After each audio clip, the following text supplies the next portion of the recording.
ቲክቶከሩ አዶናይ ከኢትዮጵያ አየር ኃይል ማስጠንቀቂያ ደረሰው። መሞት ብርቅ አይደለም። የሞት ቅርጫ እናዘጋጅ። ምን እናዘጋጅላችሁ? ኦርቶዶክስ የጸዳች ኢትዮጵያን ፈለጋችሁ? የሚናገርላችሁ ጳጳስ የለም አይደል? ለአራጆች አርሲ የሚታረደው በቤተ ክህነቱ። ከአርሲ የተጀመረው ግድያ ሐረር እየመጣላ። አሁን ያስቸገረን ጳጳስና አስተዳዳሪ። ጳጳሱ ዛሬም ቀኖናውን አልተቀበሉትም። በራሳችን መድረክ ሰላማዊ ሰልፍን ማድረግ እንችላለን። ዋናው በአንድነትና በመተባበር ይህንን ጥሪ ማቅረብ። ህዝብ ተወካዮች ምክር ቤት ቀጠሮ ይዘውለታል አሉ። አዶናይ እዛ ገብቶ ሰግጡ ፈምሱ ሊላቸው ነው። እንግዲህ ሁላችንም መፈመሳችን ነው፣ መሰገጣችን ነው። መልካም የመሰገጥ መልካም የመፈንበስ ዘመን ይሁንላችሁ። ሰግጡ ፈምሱ። ብንሰርክም ባንሰርክም እንኳን ክርስቲያን ነው መሬት እንኳን ኦርቶዶክስ ሆነ። ሰብስክራይብ ምንድነው የማታደርጉት? ለምንድነው የማታደርጉት? አሁን አድርጉ። በራሳችን መድረክ ሰላማዊ ሰልፍን ማድረግ እንችላለን። ዋናው በአንድነትና በመተባበር ይህንን ጥሪ ማቅረብ ነው። ባሳለፍነው የቅዱስ ሚካኤል የንግስ በዓል ላይ ብዙ አመርቂ ባይሆንም ነገር ግን ለአርሲ ኦርቶዶክሳውያን ወገኖቻችን ድምጾች ተሰምተዋል። አሁንም ህዳር 21ን የእመቤታችን የቅድስት ድንግል ማርያምን የንግስ በዓል በመጠቀም ታቦት በሚዞርበት ወቅት የተመረጡትን 4 ጥሪዎች በጋራ በማሰማት ከአርሲ ኦርቶዶክሳውያን ወገኖቻችን ጎን መቆማችንንና ይህንን አጀንዳ አለመርሳታችንን በማስታወስ የበላይ አካላት አሁንም ቢሆን ስደትና መከራ እንዲሁም ሞት ላልቆመው የአርሲ ኦርቶዶክሳውያን ጉዳይ ትኩረት እንዲያደርጉ ማድረግ እንችላለን። አሁንም ቢሆን የአርሲ ኦርቶዶክሳውያን ወገኖቻችን ከአጀንዳ በላይ ጉዳዮቻችን ናቸው። ህዝብ ተወካዮች ምክር ቤት ቀጠሮ ይዘውለታል አሉ። አዶናይ እዛ ገብቶ ሰግጡ ፈምሱ ሊላቸው ነው። እንዴት ከዚህ በላይ መሰገጥ ከየት ይመጣል? ግን ያው ሊሰግጡ ነው። የኦሮሚያ ጨፌ ኦሮሚያም እንዲሁ ጥሪ እንዳቀረበ ሰምቻለሁ። የምሪውን የእውነት አላወኩም። በተለይ ጨፌ ኦሮሚያ በጣም ያስፈልገናል ብለውታል። መቼ እንደሚሄድ አላወኩም። መከላከያ ሚኒስቴር የአየር ኃይሉን ካየ በኋላ ይሄንን የትግራይ ተወላጅ ከካናዳ ወደ ኢትዮጵያ በቃኝ ብሎ የገባ ልጅ ለመከላከያ ሰግጥ ፈምስን ሊያስረዳው ይሄዳል የሚባል ሰምቻለሁ። የሃይማኖት አባቶች ቤተ ክህነትና መጅሊሱ ይጥሩት አይጥሩት አላወኩም። ግን ያው ከላይ ከወረደና አቅጣጫ ከተሰጠበት እንግዲህ ሁላችንም መፈመሳችን ነው፣ መሰገጣችን ነው። መልካም የመሰገጥ መልካም የመፈንበስ ዘመን ይሁንላችሁ። ሰግጡ ፈምሱ። ቲክቶከሩ አዶናይ ከኢትዮጵያ አየር ኃይል ማስጠንቀቂያ ደረሰው። ቲክቶከሩ በአየር ኃይል መድረክ ላይ መቅረቡ ከፍተኛ ትችት አስነስቶ እንደነበረ ይታወቃል። በዛሬው ዕለት ለአዶናይ ማስጠንቀቂያ ደርሶታል። ዝርዝሩን በአጭሩ ላቀርብላችሁ። ቲክቶከር አዶናይ ከሰሞኑ ለኢትዮጵያ አየር ኃይል አባላት የማነቃቂያ ንግግር ማድረጉን የሚያሳዩ ምስሎችን በማህበራዊ ሚዲያ ገጹ ላይ ማጋራቱን ተከትሎ በተቋሙ ላይ ከባድ የህዝብ ተቃውሞ ተቀስቅሷል። ዝግጅቱ ይፋ ከሆነ በኋላ በርካታ የማህበራዊ ሚዲያ ተጠቃሚዎች ለኢትዮጵያ አየር ኃይል በነበራቸው ክብር ላይ አሉታዊ ተጽዕኖ አሳድሯል የሚሉ ጠንካራ አስተያየቶችን ሰንዝረዋል። ቲክቶከሩ ራሱ ያጋራቸው ምስሎች በወታደራዊ ተቋም ውስጥ ንግግር ሲያደርግ ያሳያሉ። አስተያየት ሰጪዎች የሀገር መከላከያ ምሰሶ በሆነ ተቋም ውስጥ አንድ ተራ ቲክቶከር መቅረቡ ተቋሙን በጣም ዝቅ ያደርጋል ብለውታል። በተለይም ቲክቶከሩ በንግግሩ ወቅት ለአየር ኃይል አባላት ሰግጡ የሚል ለወታደራዊ ስነ ምግባርና ክብር ተገቢ ያልሆነ ቃል ተጠቅሟል መባሉ የህዝቡን ቁጣ የበለጠ እንዳባባሰው ተገልጿል። በተፈጠረው ከፍተኛ የህዝብ ቅሬታና ትችት የተቆጡት የአየር ኃይሉ ከፍተኛ ባለስልጣናት በተቋሙ ክብር ላይ ድፍረት ተፈጽሟል የሚል አቋም መያዛቸውን የዛሀበሻ የአየር ኃይል ምንጮች ገልጸዋል። ዘገባው እንዳመለከተው ባለስልጣናቱ ቲክቶከር አዶናይ ያጋራቸው ምስሎች በሙሉ በአስቸኳይ ከማህበራዊ ሚዲያ ገጹ ላይ እንዲያጠፋ ጥብቅ ትዕዛዝ አስተላልፎለታል። ከዚህ በተጨማሪ ተቋሙን ክብር እንዲያጣ አድርጓል የተባሉትና ቲክቶከሩን አነቃቂ በሚል የጋበዙትን የአየር ኃይል አመራሮች ላይ ተገቢውን እርምጃ ለመውሰድ ምርመራ መጀመሩን የዛሀበሻ ምንጮች አረጋግጠዋል። 11 ሰዎች ተገድለዋል። አዎ ዛሬም አርሲ ላይ ነው ያለነው። የመርዶ ክልል፣ የመርዶ ከተማ፣ የመርዶ ዞን፣ የመርዶ ሀገር፣ የመርዶ ነገር ነው የምንነግራችሁ። የሰው ሞት መርዶ ነው። መርዶ ለሰው ልጅ በቁም ላለነው ሞት ነው። ለሞቱት ማረፊያ ነው። ለነሱ ሰማዕትነት ነው። ለኛ ግን ሐዘን ነው። በዚህ ውስኪ የሚራጩ ይኖራሉ። በዚህ በደስታ እሰይ የሚሉ ይኖራሉ። እኛ ግን ሐዘናችንን እናካፍላቸዋለን። ኦርቶዶክሳውያን አሁን የሰማዕትነት ዘመን ነውና ሰማዕት ሁኑ፣ ሂድና ታረዱ አይደለም መልእክቱ። ተደራጁ፣ አንድ ላይ ሆኑ። በጾም በጸሎት አንድ ላይ መሆን አለባችሁ። በያላችሁበት ነው። በነገራችን ላይ ተራው ደርሶ ሌላ ቦታ መምጣቱ ስለማይቀር ነው። ሐረር ቀጣዩ ነች፣ ነግራችኋለሁ። ሐረር ደግሞ የሚመጣበትን ማስረጃ ይሄ መረጃ አደባባይ ሚዲያ ነው ያጋራው። 11 ክርስቲያኖች በምስራቅ አርሲ ተገደሉ ይለናል። ዛሬ ማለት ትላንትና በምስራቅ አርሲ እንቅሎ ዋቤ ወረዳ በመጭቱ ቀቅሳ ቀበሌ ነዋሪዎች የነበሩ 11 ኦርቶዶክሳውያን ክርስቲያኖች መገደላቸው ምንጮቻችን ለአደባባይ ሚዲያ ተናግረዋል አለ። ህዳር 18 መገደላቸው የተረጋገጠው ክርስቲያኖች በነፍስ ገዳዮቻቸው ታግተው ተወስደው እንደነበር ምንጮቻችን አስረድተውናል። እንቅሎ ዋቤ ወረዳ ላይ መሰረት ሚዲያ እንዲያለ ማምሻውን ማለት በአርሲ ዞን ውስጥ በአጨዳ ላይ የነበሩ ከ15 በላይ ገበሬዎች በታጣቂዎች ታፍነው ተወሰደዋል። ያሁኑ እገታ የተፈጸመው በዞኑ በሚገኘው እንቅሎ ዋቤ ወረዳ ነው አለ እና ከ15ቱ 11 ሞተዋል። 4ቱን ጅብ በልቷቸዋል ልትሉን ነው? 4ቱን አውሬ በላቸው ልትሉን ነው? ዛሬ ተቆጥተናን ነግራችሁ ሚዲያ ስለሆነ መረጃውን ለምዕመናን ለማጋራት ነው። መረጃውን ማጋራት መሞት ብርቅ አይደለም። ደስ እያለን እንሞታለን። አይዟችሁ፣ እናንተም ትገድሉናላችሁ። ንጹህ ደሞቻችን ወይ ንጹህ ኦርቶዶክሳዊ ደሞች ደግሞ ይጮሃሉ። እያንዳንዱ የተወሰዱት ኦርቶዶክሳውያን ናቸው። 4ቱን ያስተረፋቸዋቸው ማን አዟችሁ ነው? ግደሏቸው የሚል ትዕዛዝ የሚሰጣቸው አካል የለም። ማንን ግደሉ ተብላችሁ ነው 15ቱን ያገታችኋቸው? 11ዱን ደግሞ ገደላችኋቸው። ተመሳሳይ ቀበሌ፣ ተመሳሳይ ስፍራ፣ የተለያየ ዜና። የታገቱት 15 የሞቱት 11 ናቸው።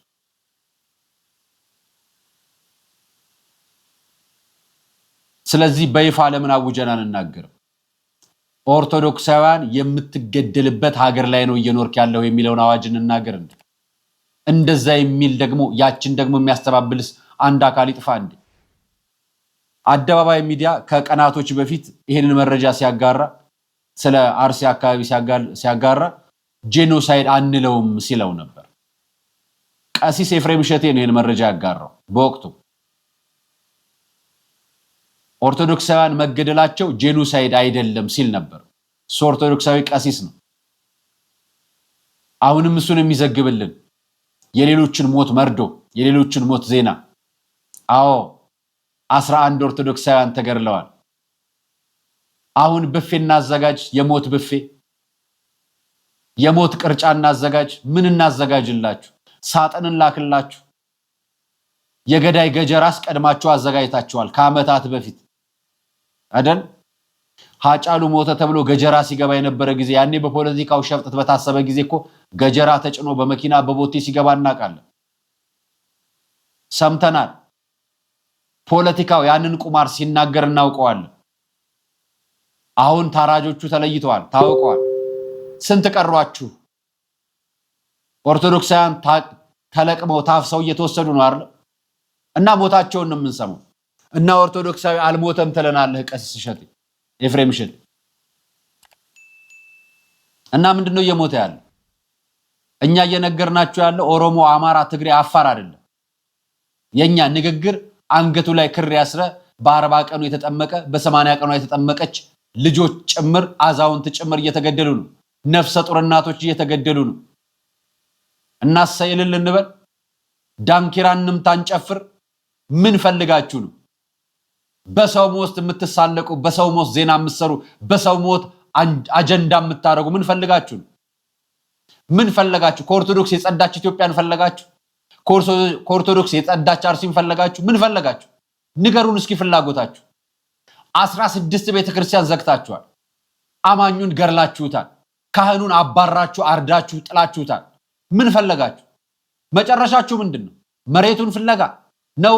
ልክ አቡነ ገብርኤል ምዕራብ ሸዋ ላይ ተናገሩ እንደተባሉ ትላንትና እንዳሳየናችሁ መረጃ ከብቶቻችን ይፈልጋሉ፣ በሬዎቻችን ይፈልጋሉ፣ ወተታችን ይፈልጋሉ፣ ላሞቻችን ይፈልጋሉ። እኛን ግን እንዳላችሁት ነው። እናንተ የሚናገር ጳጳስ የላችሁም እንዲህ ብሎ ነው። እናንተስ የሚናገር የሚቀሰቅስ ገጀራ የሚስል ጥይት አዘጋጁ ሙሉ የሚያዘጋጅ ለእርድ የሚያሳስል እርስ በርስ የሚያስተራረድ ጳጳስ አጣችሁ። እናንተስ የሚናገርላችሁ ጳጳስ የለም አይደል? ለአራጆች ለእነዚህ ደግሞ ታጣቂዎች የሚል ስያሜ ይሰጣቸዋል። ወዳጄ የማያውቁ ሰፈር ሊዘርፉ አይገባም። ማንም ሰው የማያውቀው ሰፈር ሊዘርፍ ገብቶ አያውቅ። ዛሬም 11 ኦርቶዶክሳውያን ተገድለዋል እና ምን ትጠብቃለህ? ምን ትጠብቂያለሽ? ምንድነው የምንጠብቀው? 11 ኦርቶዶክሳውያን ሲታረዱ እኛ ንስሐ መግባት የለብን? እኛ ንስሐ አባት ያስፈልጋል ብለን ንስሐ አባት ልናጣ እኮ ንስሐ ገብተን ስጋው ደግሞ መቀበል የለብንም በፍጥነት? ይቺ ምድር አትፈልገንም እናውቃለን። ይቺ ምድር ለኛ ንፉግ ነች እናውቃለን። እንኳን እኛ ክርስቶስ ተሳዷል፣ ተሰቅሏል፣ ሊያድንን መጥቶ ተዘብቶበታል፣ ተተፍቶበታል፣ በጅራፍ ተገርፏል፣ አንከባለው ወስደውታል፣ እሾህ ባለው ጅራፍ ገርፈውታል። እና ምን ትጠብቃለህ አንተ ኦርቶዶክሳዊ? ምን ትጠብቂያለሽ አንተ ኦርቶዶክሳዊ? ንስሐ መግባት እኮ ነው ስራችሁ። ንስሐ መግባት እኮ ነው ስራችሁ። ስጋ ወደሙ እየተቀበልን መጋባት እኮ ነው ስራችን። ልጆቻችን እኮ ክርስቲያን እንዲሆኑ እኛ ክርስቲያን ሆነን መጠበቅ እኮ ነው ስራችን። መውለድ ነው እልፍ አላፍ። እነሱ ይገርሉናል፣ እኛ እንዋለዳለን። እነሱ ያርዱናል፣ እኛ ደግሞ እንበዛለን። እነሱ ሊለዩን ይሞክራሉ፣ እኛ በቤተ ክርስቲያን እንጋባለን። አንቀርም። አሁን ነው የሰማዕትነት ዘመን፣ አሁን ነው የክርስትና ዘመን፣ አሁን ነው ኦርቶዶክሳዊ መሆን። ትላንት አልነበረም ሰማዕትነት በሌለ ዘመን። አሁን ነው መሆን። አናለቅስም ከዚህ በኋላ ነግረናቸዋል። አናነባምኛ እሰይ እንኳን ገደላችሁን እልል እያልን ነው የምናመሰግነው። የቅዱስ ገብርኤል ቀን ነው የተገናኘነው። ይህን መረጃ ስናወራችሁ የቅዱስ ገብርኤል ለአምላካችን ፊት የሚቆመው ገብርኤል፣ ከአምላክ ፊት የሚቆመው ገብርኤል እሱ ይቆምልናል፣ እሱ ይጠይቅልናል፣ እሱ ምላሽ ይሰጠናል። ሰይፉን መዞ ይመጣል። እናምናለን። አዎ እናምናለን። አምላክ አለን፣ እናምናለን። አፄ ምኒልክ በዘመናቸው በአርሲም ይሁን በየትኛውም የሀገሪቱ ክፍል ጡት ቆርጠውም ይሁን አስቆርጠው አያውቁም። አፄ ምኒልክ ጡት ስለማስቆረጣቸው በወዳጆቻቸው ቀርቶ በፋሽስቶቹ በጠላቶቻቸው የታሪክ ጸሐፊዎች፣ ሚሽነሪዎች፣ አሳሾች፣ ሐኪሞች፣ ኢንጂነሮች፣ ታስረው የተፈቱ የጦር ምርኮኞች፣ ወታደሮች ሳይቀር የተጻፉ ማስታወሻዎችና መጽሐፍቶች ላይ አንዲት ዘለላ አፄ ምኒልክ ጡት ስለመቁረጣቸው የሚያወሳ ጽሑፍ አታገኙም። በነዛ በጠላቶቻቸው ሁሉ አፄ ምኒልክን ክፉ፣ መጥፎ፣ ጭራቅ፣ አውሬ አድርገው የሳሉ በሽንፈቶቻቸው አንገታቸውን የደፉ ስለ እርሳቸው መጥፎ ነገር በማውራት ብቻ ድሉን ማቆሸሽ እና ማደብዘዝ ይችሉ የመሰላቸው ሁሉ በጻፏቸው መጽሐፍቶች ሳይቀር አንድም ቦታ ላይ አፄ ምኒልክ ጡት ስለመቁረጣቸው የተጻፈ የተነገረ ማስታወሻ የለም። ከመሬት በላይ ያለ ሁላችን ያየነው አንተም እኔም የመዘገብነው ታሪክ ሌላ ነው። ታዲያ አፄ ምኒልክ ጡት የቆረጡት መቼና እንዴት የት ነው? ይህ የሐሰት የቅጥፈት ትርክት የፋሽስቱ ጣሊያን ፕሮፓጋንዳም ነበር። አዎ ፋሽስቱ ጣሊያን በደም የተገኘውን ድል ያልገዛም ባይነት ለዘላለም አንገት የሚያስደፋና ለዘላለም ኢትዮጵያኖችን፣ የአፍሪካኖችን፣ የሰው ልጆችን፣ የጭቁኖችን ሁሉ አንገት ቀና የሚያስደርግ ድል ለማደብዘዝ አልፎም የጦር ወንጀሉን ለመደበቅ በኢትዮጵያኖች ላይ በኬሚካል የጨረሳቸውን ህዝቦች ላለማሰብ፣ ላለመጠየቅ ኢትዮጵያን እንዳሻው አድርጎ ለመግዛት የሚያደርገውን ጥረት በሌሎች ይሁንታና ጭብጨባ ለማግኘት የተፈጠረ አሉባልታ ሐሰት ነው። ለነገሩ እኒህ ፋሽስቶች እኮ በእኛ ሀገር ነገስታትና ጀግኖች ላይ ስም መፍጠር የጀመሩት በአጤ ምኒልክ ጊዜ ብቻ አይደለም። መስሏችሁ ነው? ይኸውላችሁ አጼ ቴዎድሮስን ሴቶችን አሉ። ደግሞ እኮ የሁሉም ተመሳሳይ ነገር አንድ የሚያደርገው በሴቶች ላይ ጭካኔ ያላቸው ነገስታቶች እንደነበሩ ማውሳታቸው ነው። በኢትዮጵያ ታሪክ፣ በኢትዮጵያ ዋርፌር፣ በባህላችንም ይሁን በማንነታችን፣ በሃይማኖታችን ሴቶችን ማጥቃት ፈጽሞ የተወገዘ ተግባር ነበር።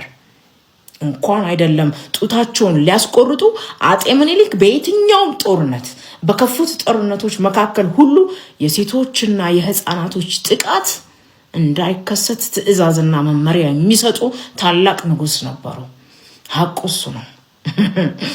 አዎ አጼ ቴዎድሮስንም ሴቶችን በፀጉራቸው ይሰቅላሉ ብለው ያወሱባቸው ነበረ እና አጼ ዮሐንስንም ኢትዮጵያዊ ኔሮ ይሏቸው ነበረ። የሮማውን ጋኔን ማለት ነው። ራስ አሉላንም ጥቁሩ ጋርባልዲ ይሉት ነበረ።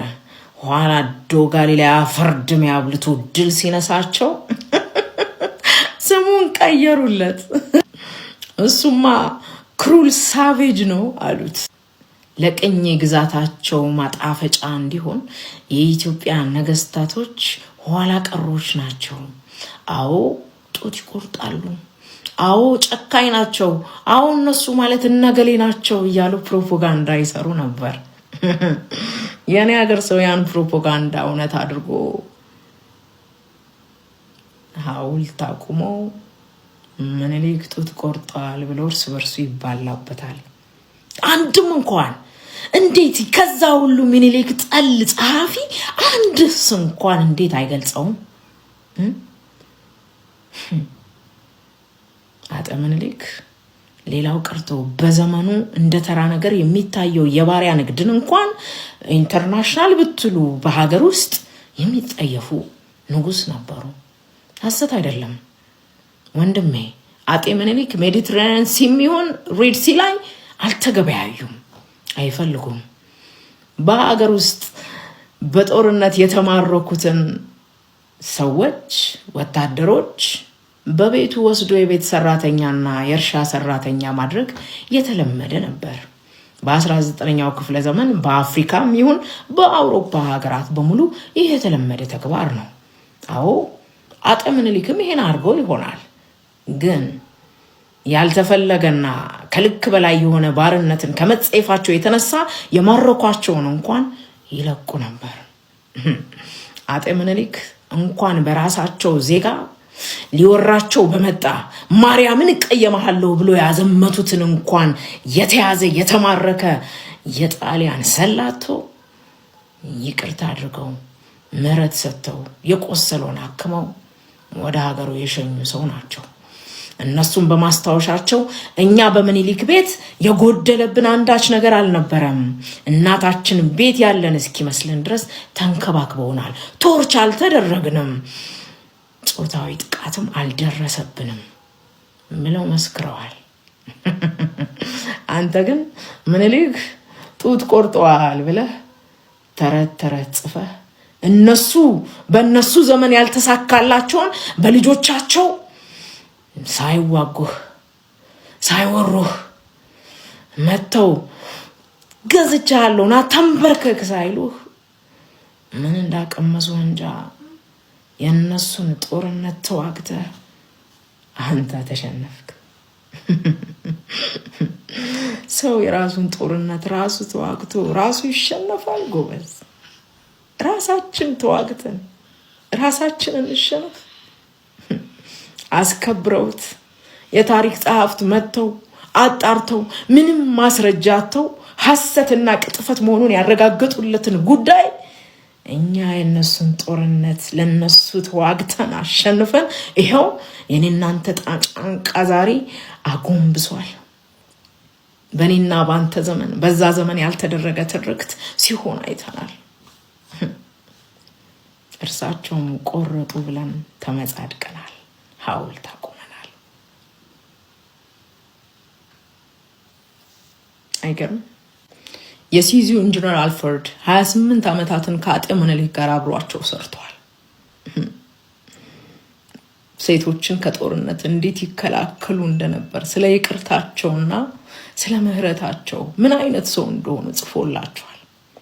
የራሽያኑ ሬድ ክሮስ ሐኪሞች በ1996 በሪፖርታቸው ስለ አጤ ምኒልክ እንኳን ስለ የቆሰሉትንም ይሁን እንዴት እንደሚያክሙ ራሳቸውን የወጓቸውን የጣሊያንም ወታደሮች ይሁን ከአድዋ በኋላ እንዴት አድርገው እንደተንከባከቡ ጽፈዋል። እነ ካውንት ግሪን የብሪቲሽ ወታደሮች ናቸው። እነሱ ሁሉ መስክረዋል። እንደውም አጤ ምኒልክ በሱ ዘመን ከነበሩት ሁሉ የተለየና የተባረከ ሰው ነው፣ he is an exceptional human ብሎ መስክሮላቸዋል።